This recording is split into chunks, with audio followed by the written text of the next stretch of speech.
Welcome back to another installment of Fellowship of the Rink. Joe Smith here, ready to dive into some fun mailbag questions. And they did not give us any breathing room here, Joe. We got two people asking right away about apparently what everyone liked having fun with on Twitter the past week and a half. The attendance at World Juniors. We got Billy G's Groceries. Respectfully, any insight on why this event was such a flop in Minnesota, or at least it is portrayed as one in the broader hockey world? Was it run by IIHF or locals, etc.?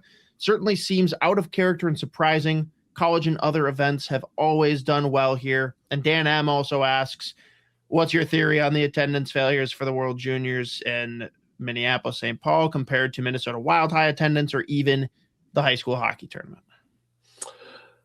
A lot to unpack here. First of all, it was a terrific tournament. Like, if you've been to any of the games, Incredible. like there was the up until the final, obviously the two semifinal games on Sunday, got an 8-round shootout in one of them, and then the Czechs beat Canada with a great goal at the end. So the hockey itself lived up to expectations in my mind, the whole tournament, right? Let's just say off the bat. Number two, look, I was at Mariucci a few days last week, and it was disappointing to see it, pretty empty.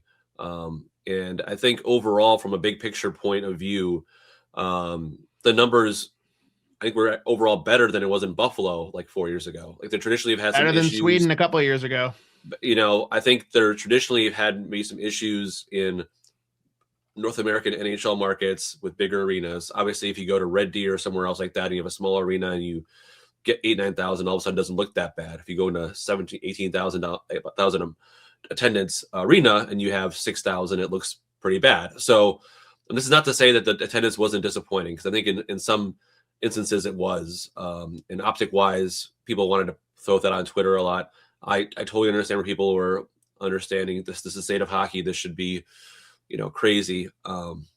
So I get that. But the first point was that it doesn't go great everywhere in terms of the numbers here were pretty comparable to or better than Buffalo Cup 4 years ago. In Sweden, they weren't that far off. So I think there are a lot of factors that played into this. I think there were maybe some miscalculation by the committee and stuff with pricing. I think initially, if you got those ticket packages and trying to sell the full package of all U.S. games or just overall, I think overall every year that's the case. There's some sticker shock, but this year it felt that way to a lot of people, and so I understand that. I think they could have sold session passes versus doing single game passes, to where you could have had people stick around. I saw all these Canadian fans at the Buffalo Wild Wings. They would have been at the game if there was a session pass. I mean, like, it's, I think, and if you would have put Canada with US in the same group, like that Friday was a missed opportunity to me in the quarterfinals of USA with this great game. They did lose to Finland, but if you then had 8 o'clock after that, Canada, you had Canadian and U.S. fans back and forth chanting during both games. Like, I think it was a missed opportunity there. They decided strategically to split them up and have Canada anchor the Mariucci part of it and the U.S. anchor Grand Casino, which I understand there's logic to that, but I think there was a missed opportunity there, especially considering the circumstances where we are. Not as many Canadians have been traveling south of the border to the United States for obviously geopolitical reasons. We don't need to get on that in this show, but we all know what that is about. Not blaming anybody in particular for the fans not coming, but in order for it to be a big blowout thing, it'll need more than just Minnesota fans to fill these places up. So I think there could a lot of things done differently or better. I think overall it was not as bad as it looked optically online or was portrayed to be. It was a terrific tournament. I think people who were there really enjoyed it. There was like 200,000 people overall came through all the different free events to the building and free events there with like the rink and things for kids. So there was a very active group that came and experienced it. If you were around that arena, I think you, Scott, you went to one or two of the games. Like, it was a pretty cool atmosphere. Saw a lot of kids, and I think they could have done a better job of getting some of the youth hockey teams involved here in the area, right? 100%. Discounted tickets or giving them tickets, like, that's part of what makes the high school hockey tournament so great. It's obviously the student sections and the fans, but there's kids, right? And I think that would have been especially if you saw the attendance lacking, give a bunch of the youth hockey teams, right, and bring them in. This is what people strive to be, not just NHL, but World Juniors is a big goal for a lot of top level players, and so that's going to be just like the high school hockey tournament is, right, for people who grew up here. So I think there could be a lot of things that I've done differently overall, but I'm not. I think the tournament itself, if you watched it, was terrific, and I think that there are things that they can learn going forward. The USA will host, I believe, in 2031. Will be the next time the USA hosts this tournament. They haven't announced who the bid will be. I think they'll start taking bids in a couple of years, but I would imagine Detroit would be one of them. I imagine Tampa has tried to get it World Junior before. Maybe new U.S. markets like Vegas or Seattle. You know what I mean? Like Vegas has a Frozen Four. Like, so I think, either you get people who want to go on vacation for Christmas time and go to those places, or you get people who are diehard hockey fans from Canada, everywhere else to come and watch this tournament. Yes, people in Minnesota will watch hockey. They'll support the Wild. They'll support their Edina team. But I don't know if there was as much of a huge connection to this tournament. It didn't feel like, there was no the big brand names of people. There were not a lot of marketing for it, like Z Bouillon, right? Like Adam Benak was great, and Kiviharju in Finland, but there wasn't the big brand names, the people, I guess, in the United States would be going for, right? So a lot of different factors. I enjoyed covering it. I covered the gold medal game for us at the Athletic yesterday and in the semifinals and such. But you live and you learn, and then it should appreciate the tournament that was here. Yeah, I think that the starting point of just where tickets were priced out the gate scared a ton of people away. But again, that's out of their control.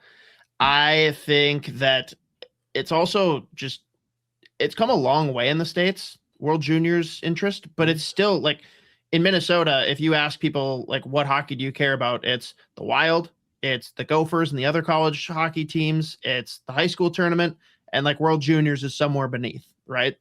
And we saw the ticket sales for USA games. That did great. That's the team that they're all pulling for and cheering for. But there's two other Wild prospects. Both are 4th round picks.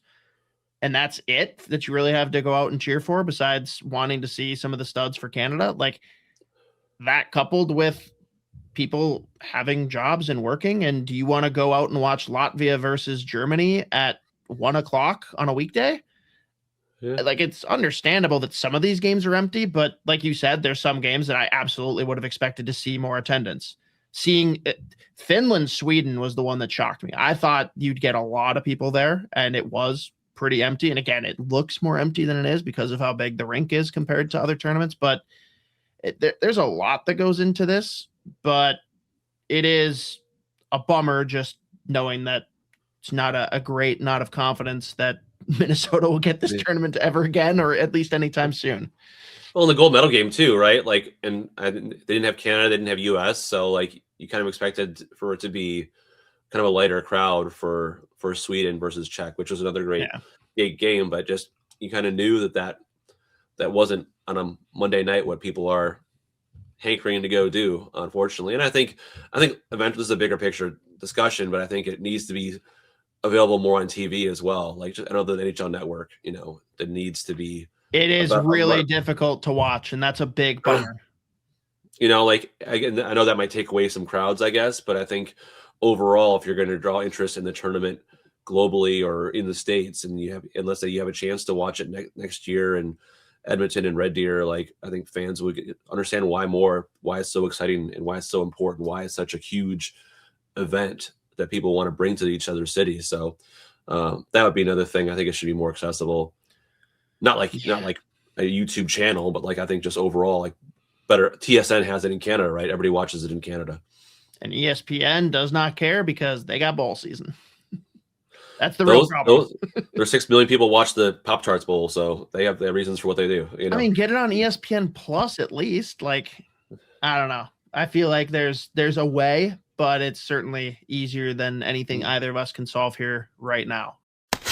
Stemming off of the World Juniors, Hideki Nishida. You'll probably cover this without mentioning me. Gotcha. But how has Adam Benak and Aron Kiviharju performed this World Juniors? And in general, who were the surprise standouts and duds from your observations? Well, first of all, obviously Kiviharju, the Finnish captain, I thought he was just a really solid tournament overall. I think he was voted one of their top 3 players for the tournament. And he's not going to blow you away offensively or with like his speed, his skating, something he's working on, but just a really smart, heady defenseman. Can move the puck, really read plays well, can defend. He's 5'10", as you all well know, and he said at the draft to Bill Guerin, you have to steal the draft, right? And your time will tell if that's exactly the case. But I think I was really impressed with the way he played. Not the best defenseman in the tournament or flashiest, but he gets the job done and he's smart. He knows what he is and what he isn't.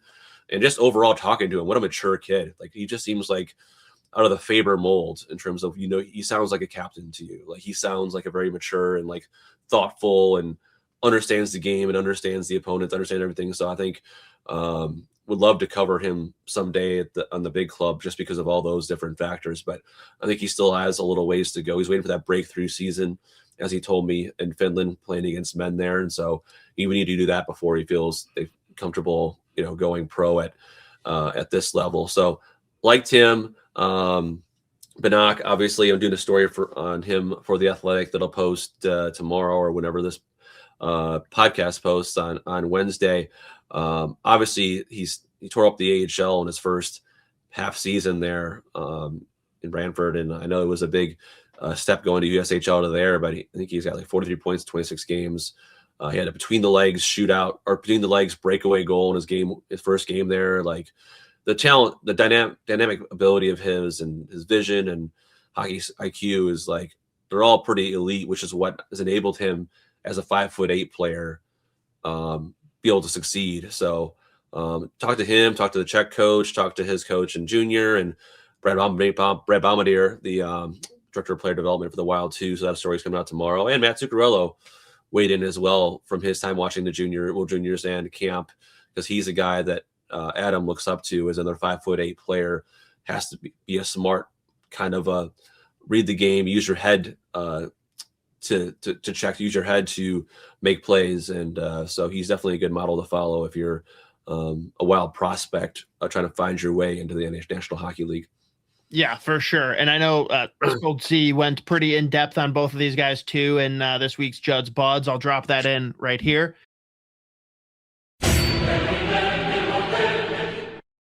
Got to talk about some of our MNW prospects. Everyone, of course, check out our good buddies, Twitter, Facebook, MNW prospects, MNW Young Guns. Benak so fun. Yep. I was disappointed they didn't find more ice time for him tonight. I was really, especially at the end of the game, like when they were chasing, he didn't even go. They didn't even have him on, which I thought was weird. I mean, again, they had like Wojtek Sihash was, Jesus, is he good? Tito Bach came on strong at the end of that tournament, both in the semis, and he had a couple real nice plays tonight. 2-1, by the way, Jared Spurgeon. But that semifinal performance from Benak, I think he still finished like 5th on the team in ice time, but that was his best game of his World Junior career. Finished with 3 points. Obviously, the 3-2 goal off the one, probably the only bad play that Ethan McKenzie made all tournament long. That one timer, and then he sets up 2 other ones in that semi. I think I meant to save the tweet. I gotta find it real quick because Dylan tweeted out. I wish that the IIHF would make their advanced stats available sooner, because in arena they like show it up on like the jumbotron. So it's very annoying that like we don't have access to it. But let's see.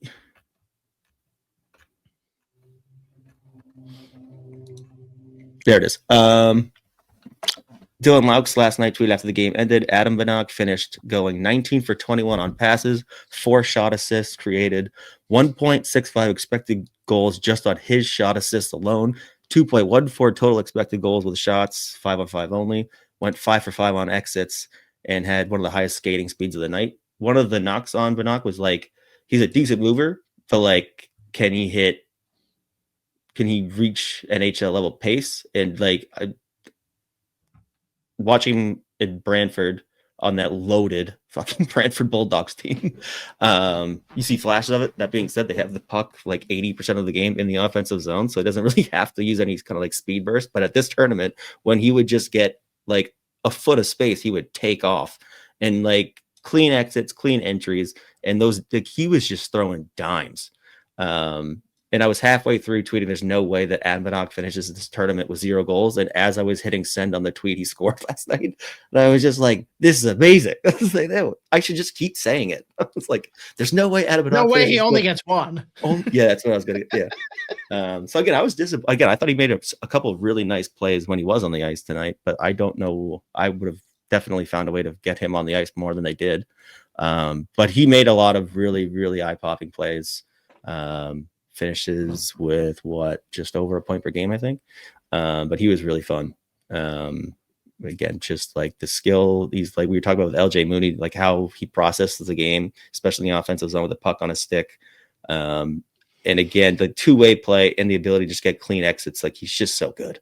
So there were a lot of really positive flashes. And again, his best game that he's played in the World Juniors as a whole came in that semis where he was a beast.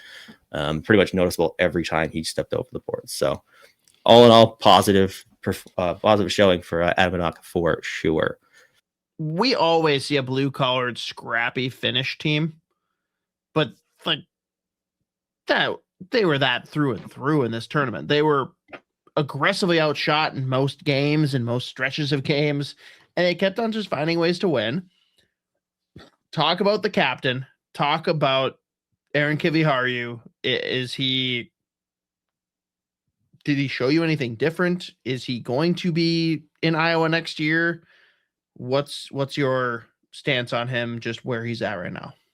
Yeah, well, I mean, first of all, specifically on Finland, I think I tweeted out during the semis, it should probably stop surprising me, because I mean, realistically, it doesn't. But like this year specifically was really like it's the most resilient team year after year. Specifically, that semi-resilient. I heard Brazilian, and it broke my brain. Right, because yeah, that's what I said. Sorry. What did I say? The most Brazilian team. Like, wait, what? It's like, well, what? Huh? Have you been watching too much soccer, and that's a compliment, or are you saying they suck at hockey? But like, it really showed. You really saw it in that the semis against Sweden. That was the most catastrophic start possible, where the first goal goes in 26 seconds in, an absolute muffin from Eklund or Eriksson. And it looked like the puck may have been going wide. And Ripid had just booted it. And then immediately they take a penalty. But after that, shots were like 4-1, 4-2 for Sweden. They killed the penalty off. And then like, I think the period ended, shots like 11-5, and they were dominant in that first period. And I mean, they're probably the better team for a lot of chunks of that game against Sweden. But like after starting the game the way that they did, it would have been real easy to just be like, okay, well, tonight's not going to be our night. But that's just like not ever in their DNA. Like that mentality is never there. So I was just incredibly impressed with them the whole tournament. But Aron Kiviharju was awesome. Obviously missed one game because he was sick, I think.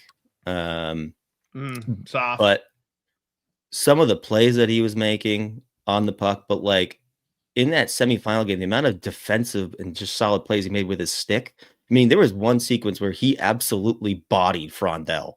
Like Frondell tried to like do a power move on him, and he just like shoved him out of the way, took the puck and cleared it. That was just like, this is like, we saw flashes of the like borderline prodigy kid at that as a draft -1 at the Holinka a couple of years ago. He was one of, if not the best player at that tournament. When Canada literally, that was the year they had like, they were trailing for 14 seconds, I think, the whole tournament, dude. I think they gave up like 5 goals. But Kiviharju was one of, if not the best defenseman there, and was just an animal at 16 years old. But he made a ton of plays. He almost fucking rifled that on the power play in overtime. He hit the crossbar once, and I think he hit the goalie's mask on another one. But he made a bunch of really nice passes. Again, tons of plays with his stick defensively. Was killing plays like off rush defense. I thought he was just really, really fucking good. And he's such a pros. Like, again, I think everyone that talked to him after the game was like, man, this kid, like, he talks like a pro. Like, he's just so well spoken. He is that. And I think it came up about 47 times on the broadcast. Aaron Kiviharju taken to the 4th round and told Bill Guerin, "You just got to steal the draft." I love how they leave out words. Yeah, they just didn't mention all. Yeah, but also sneaky. Funniest part of that exchange was when he walked away and Guerin just looks at Judd, just goes, "Oh yeah, I fucking love that." Bill Guerin mic'd up at the draft is always funny because he does nothing. He's just like fucking with other GMs the whole time. It's very funny. But no, I thought it was a really, really good tournament for Kiviharju. And basically, like, not even basically, just saw what I was really hoping to see from him. Because I mean, like, he's on a really brutal team in Liga.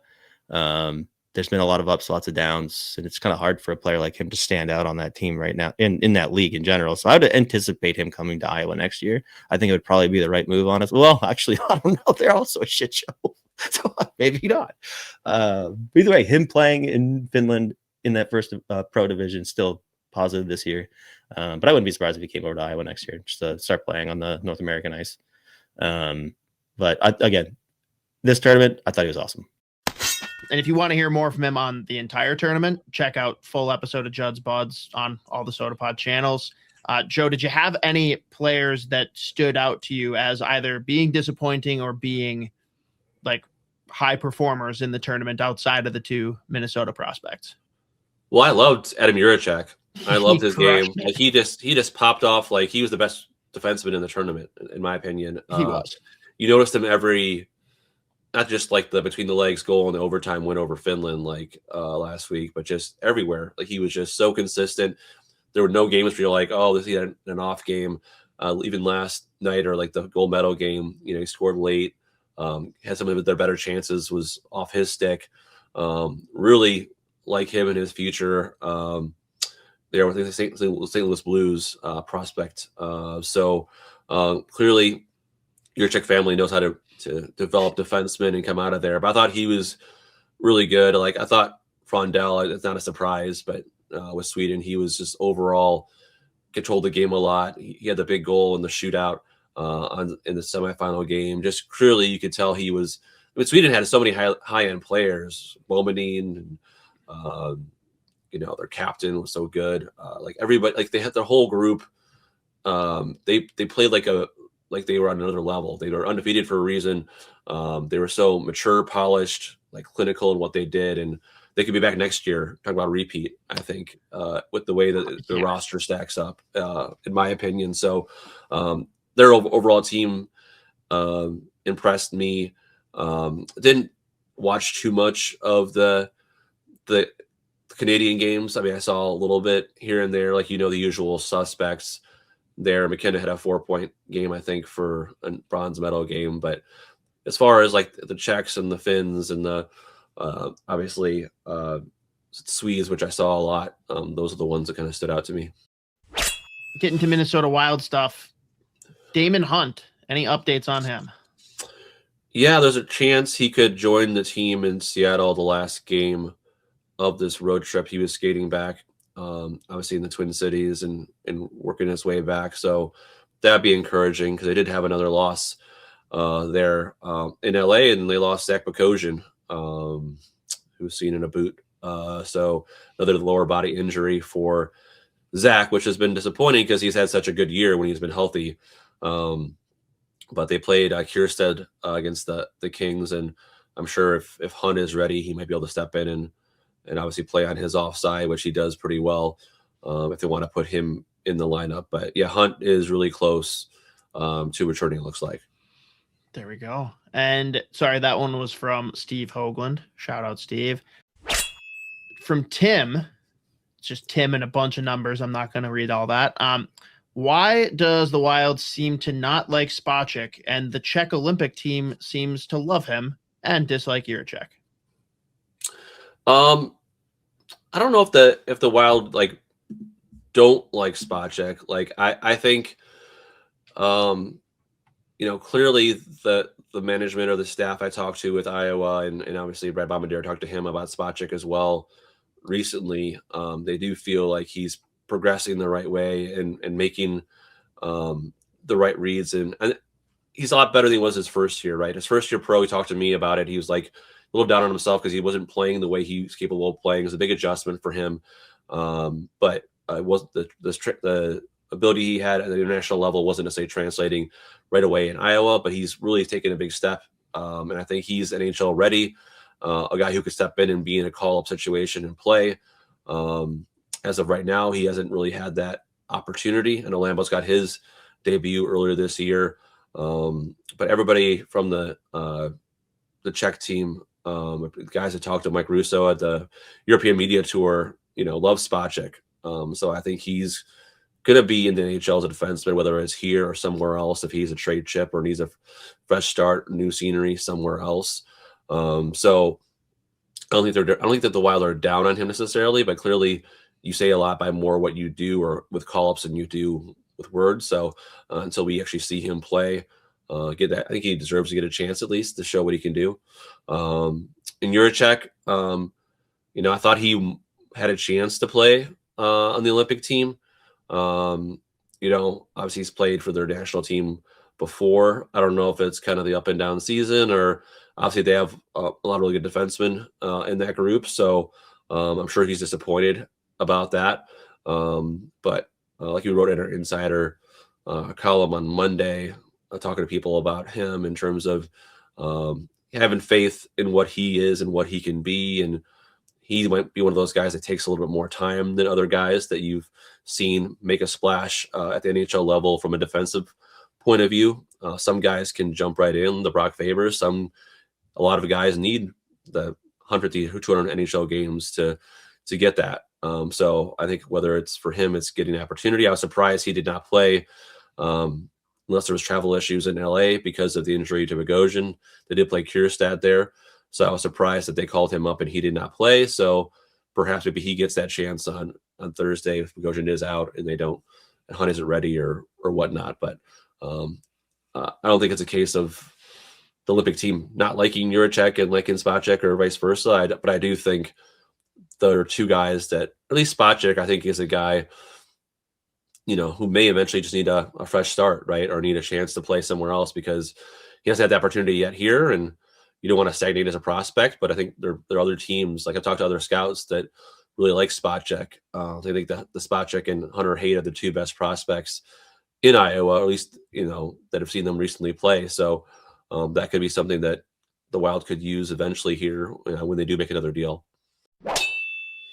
Here's a little bit of a loaded one for you, Joe, from Gino S. Good boy. Who do you suspect is the biggest name currently on Minnesota's roster that will be in a different sweater by the end of the year, and or which is more likely, the Minnesota Wild making another big trade or sitting on their hands and doing nothing by the end? This interview is brought to you by our friends at Waggle Golf. Waggle Golf believes what you wear on the course should reflect your individuality, who you are, where you're from, your hobbies, interests, and passions. All the stuff that makes you, well, you. That's why every design is inspired by the desire to create a piece of apparel that strikes a chord when you see it. That makes you say, wow, that was made for me. Because in a lot of ways, it was. Ready to get your waggle on? Go to getyourwaggleon.com, throw in promo code SP10 at checkout to take 10% off your entire order. So really, to say, who's the biggest name you could see moved off this roster? And do you think Billy Guerin's got another big swing in the chamber? I'll answer the second one first. I do think they have another big swing. I don't think Bill Guerin is done. Like Russo and I wrote in our midseason report last week. You make the Quinn Hughes trade, which is obviously a blockbuster. We don't get a sense that he's done. We think that that's just not to say the start because it's a big start, but this team and Guerin, the team, the players have been waiting for so long to have a chance and to make a run and to win a playoff series. I think that they're really feeling like this is a moment to strike. And so that means if you're a Wild fan, don't get too close to your prospects because some of them might be leaving as well. I think Guerin showed in trading Z Bouillon and Rossi and that he knows that the time is now for this group, and the jolt that Hughes trade made is massive. The team, the players, how happy they are.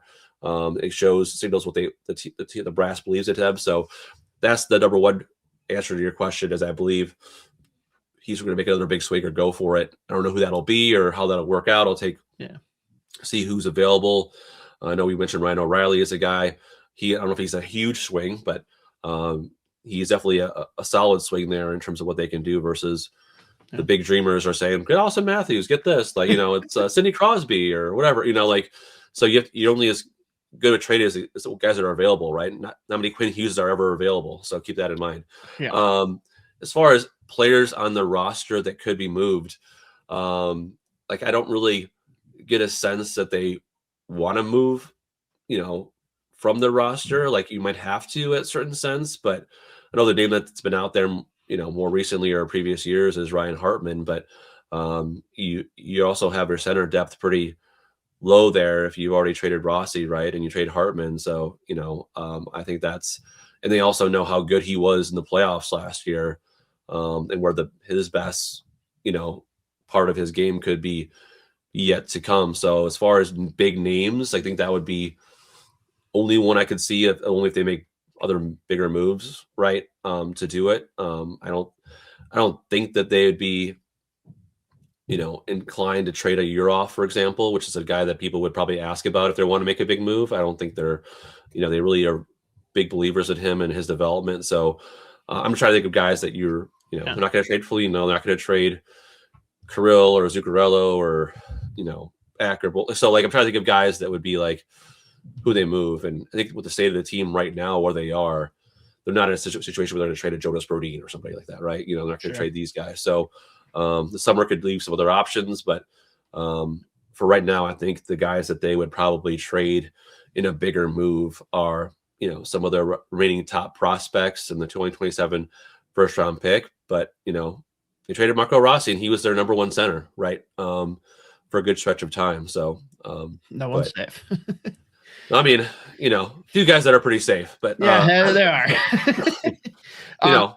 Well, let's spin that then into Pete Nelson's question, which is who or what do the Wild really have to use as trade bait to make another big splash for a scoring forward? Like, if we're not moving guys off the current roster, obviously got to be talking about futures and current prospects. Do you think we've got enough there to make a decent swing, or how do you see that all unfolding? Yeah, like it's really interesting because we asked Guerin after the Hughes trade, do you have anything left? If you do any more, he's like, we can do stuff. So I really, there are guys that, I'll put it this way. I initially thought that Ziabuya was untouchable, right? And then Quinn Hughes happened and we saw where that went. So, but that's a special kind of trade or special kind of player that you would give up a top prospect for. So in that essence, I would say your top, prospects now, the Charlie Stramel, who's having a great year. Adam Benak, obviously, you have Spacek, you have Juracek, guys like that are as far as the prospect pool, who also be kind of in that realm. I know Ryder Ritchie's, first year at BU. Like, so you have those guys. I think the ones that people would want for a big, big, big swing, would be the guys like the Urovs and the Wallstedts, right? And so I think, that's the key question for me. I think they would probably move the other prospects, if for a bigger move. But I think that's where it'll probably hurt, or that's where you'll have to see some big decisions if they do go for the bigger names. I don't think a Ryan O'Reilly necessitates a Urov or a Wallstedt, but I think you go for a bigger name, then those have to be part of those conversations. And like, I'd be hesitant to move a Wallstedt, for example. I don't think that they're actually trying to move them. I'm just saying if you're other teams, you're going to ask for their top guys, right? You're not going to ask for their fifth, sixth best prospects. So, totally. But I think with what they have now, the foundation of if they do a rostered player and they do like a Stramel, there's like Spacek, who does have value. Other teams, Juracek, other guys like that. So kind of depends on what name they focus in on, and kind of where they are at that point. Wood Turtles asks, What are the chances Bill Guerin or John Hines replace the current power play coach in season? Yeah, I don't think they're gonna replace, the power play like coach, whether it's like Dwyer or whoever, or Jason King's then worked on the power play. I don't think they're gonna. I think they might get more guys involved and working on it, but I think we're still like a month into the Quinn Hughes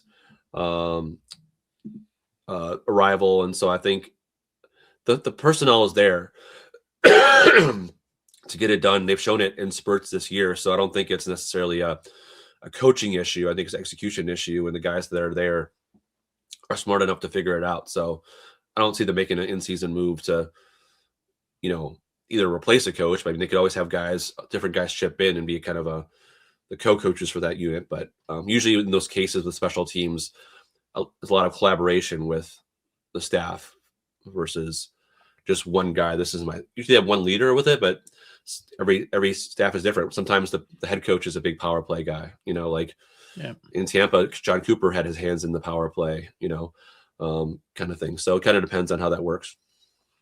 Nice. And Olympics in general, like thoughts on like the Gus Wallstedt tandem for Sweden, thoughts on Team USA snubs or like questionable decisions, open canvas. Yeah, well, I'm excited for Gustavsson and Wallstedt, and it seems like it's a pretty open opportunity for either one of them to start. That's my big question: is who is going to be their starter? I don't know. That's the thing. I think the Swedish coach had a story with Pierre LeBrun, who said that we're kind of all three of the guys are comfortable starting. So if you're Wallstedt, that's a heck of an opportunity, right? So I'm sure they'll go in with a rotation in the beginning and let guys play it out, but what the roster of Sweden has, I know USA and Canada are 1A, 1B, or people think about as the top contenders. But if Sweden's roster, if they get really good goaltending, I think they could very well be in the mix. So exciting for those two guys, plus obviously Eriksson, Brodin. Disappointed for Johansson. I thought he was very deserving.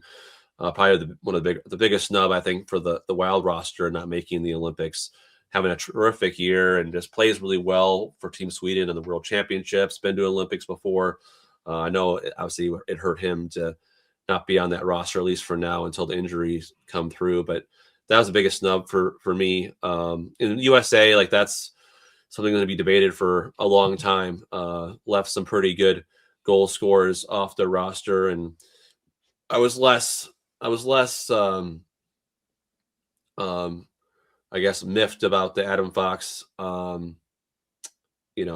snub versus a Robertson one, and I'm not saying I'm the huge like Robertson fan. I like his game and I think he can deliver in big games. I just, the guy is one of the top American goal scorers, right? And he's leading Americans in points right now, isn't he? Yeah, and he's like, he's been on a really good run, playing well this year, which you want to see from those guys. And so overall, I just think that he's a guy, like if they lose by a goal again, right? Or, if they get into that situation, you might look back at him, Caulfield, all these other guys that could have had an opportunity to play. But yeah, I think that the USA roster, maybe previous years, you had to go in like the role player route or find some grit, whatever like that. But they're legitimately up there in terms of talent with Canada as a full roster.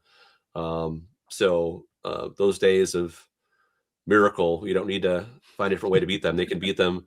Canada has more talent, I think, especially offensively. But so yeah, though USA, the Robertson one kind of surprised me a little bit, but that's Bill Guerin's decision, and he likes his group, and he is right in terms of you want to have guys that fill certain roles. Mm-hmm. I just wasn't really as enamored with like a Trocheck pick, for example, or JT Miller. He's been banged up and stuff, but he's a Bill Guerin type player. He's a gamer. He's got size. He does have great hands. He can score. So I guess his faith will be either rewarded or not based upon how the team does. That'll be the only decision going forward. You could pick two teams from both countries, and totally they'd be terrific. Well, you've gotten to see the Quinn Hughes experience in Minnesota now for about a month. How much of a factor do you think that plays in being comfortable leaving guys like Caulfield and Robertson off the roster, knowing that Quinn Hughes is probably going to generate more offense and more scoring for some of the wingers that weren't scoring in that Four Nations tournament? And that's does play a factor. I mean, you have a guy like him or McCarr that can really drive offense, and you've seen it with the Wild. They went from like one of the lowest scoring blue lines in the league to one of the top ones in a matter of like 3 weeks, right? And a lot of that's him. But Faber took off. You know, you start seeing Middleton got his first goal. You know, I think overall it just has a ripple effect on other things, and that's where I think it helps having him versus you talk about getting a top 6 guy for the last 6 months, but he's not a top 6 guy, but he helps fuel the offense and the rush like one of those guys would, you know? So I think that's, they think they still want to get another player, especially up the middle or another forward. But for right now, you know, look at the goals per game with or without him. Look at the power play, look at everything else. Like we'll have a story in the Athletic coming, I think Thursday, with a video breakdown and showing different elements that what he brings. But, you know, and they're still just scratching the surface, they think, and what they can all do together, which I'm sure is a scary thing for the rest of the Western Conference. That's for sure. The big question then, we'll end it on this because everyone wants to know. Final question brought to you, as always, by our good friends at Waggle Golf. First, make sure you head over to getyourwaggleon.com. Throw in promo code SP10 to take 10% off your entire order. Are they going to play Quinn Hughes and Brock Faber as a pair? I mean, aside from last game, LA, which was probably not a great game for those two guys, like they've been terrific. So I could definitely see that happening. I know that the Slavin and Faber pair was really good in the Four Nations, so they have 2 great options. But with the chemistry that they're building right now, I think it, you know, we'll see how it goes in the next month. But it would not shock me at all if they were a pair for the Olympics. But that's a good problem to have, right? And then you have McAvoy, you know, right? Think about this: the USA lost by a goal to Canada in overtime, and they didn't have Hughes or McAvoy, right, in that game. So, you know, everybody has injuries, but that's another way to look at that. For sure. Man, a lot to look forward to, though. I don't think there's ever been a more exciting time to watch Minnesota Wild hockey. We have the Olympics on the horizon. Like, it is just an awesome time to be a hockey fan. I'm sure you guys have a ton on the slate coming out for the Athletic Minnesota. So let us know. What do you want to tease? Yeah, like I mentioned, Benak story coming up soon on Wednesday. Another one of our hundreds of Quinn Hughes stories coming later this week. You know, which is fun. It's fun getting different angles on them, right? Like fun different ways to think about it, talking to different voices. Like, you know, talk to different people from his time in Michigan to the program to everything else. Like, I know Russo's talked to his, you know, his coach at NDP a lot and stuff. So like, it's fun to get different layers of a person and a player, and like you just get to know them. I watched him play for years, right? I've seen him play and from afar, but it's fun to get the more inner workings of what he's like and what makes him tick and how it works. So I think those are stories we're really enjoying liking to do. So to be more posted on other stories to come, but for right now, I'm wrapping up World Juniors and then more Hughes stuff, and then we'll be getting into obviously some Olympic previews, and we'll have a series of stories on the 25th anniversary season for the Minnesota Wild that will run in February during the Olympic break. So some cool stuff from the big memories from the history of the team. So stuff like that. Anything you guys are releasing or anything that you've been thinking about around the like soft trade deadline? Like basically the deadline that hits for the Olympics, like what we come back from the Olympics and then there's one more week before the official trade deadline. So like, is it something that you guys have talked to Guerin about or something that's being talked about league wide? Is like, this is kind of a trade deadline?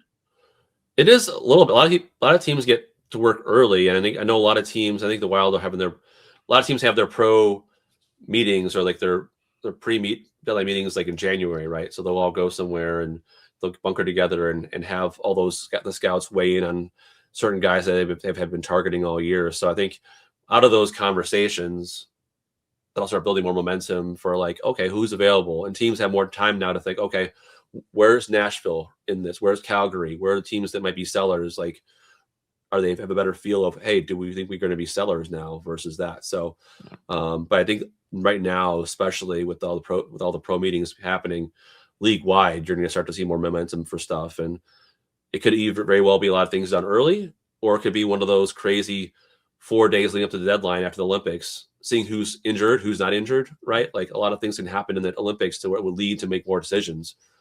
While they have 9 players going, what are the odds of all of them not being hurt?